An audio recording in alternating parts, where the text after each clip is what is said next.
Good morning, and welcome to my takeover of JA's Twitter account. My name is Richard Kellogg. I've been a journeyman lineman going on 12 years now. You're going to tag along with me today as I go through some of my day-to-day activities. We got a lot of work to do.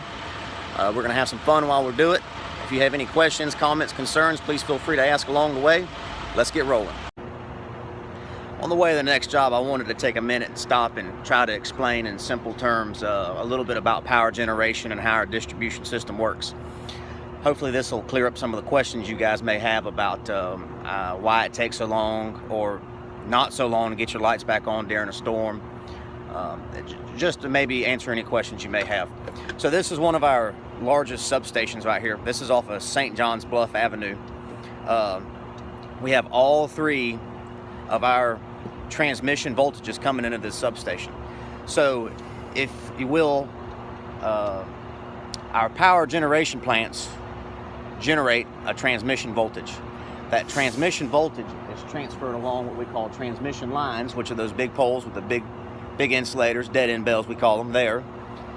It transfers that voltage into our substation. Our substation then transforms the voltage down again into our distribution voltage, which in this area right here, the distribution voltage is 14,000 volts. From there, it leaves the substation and it travels along what we call our, which you're used to seeing in your neighborhood. This is our distribution network. Our distribution system runs at 14,000 volts, and then those gray cans, those transformers that are always blowing, people think they're blowing, that's not actually the transformer blowing. It's a short circuit in the system that causes the fuse cutout above the transformer to blow. That's what transfers the voltage from 14,000 volts on the primary distribution system through the transformer into a 120/240 for your residential service. Okay, so here we are. I got that side of the house made up over there. Brand new connections, pie plated, all meter sealed up. Everything's nice and safe. And now here we are. We're up about 40 feet in the air at the transformer location. You can see the transformer down there. Here's two spans of number 2 primary behind us. Those are both 14,760 volts apiece, and I'm going to try to, I don't know if you can hear it or not, but that buzzing, she's hot, she's flowing.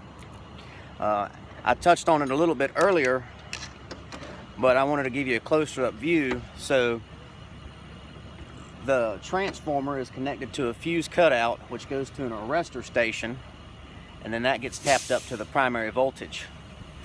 For the purposes of this, I'm going to go down there to all those black wires. Here, fly with me. Let's go down there and take a look at that.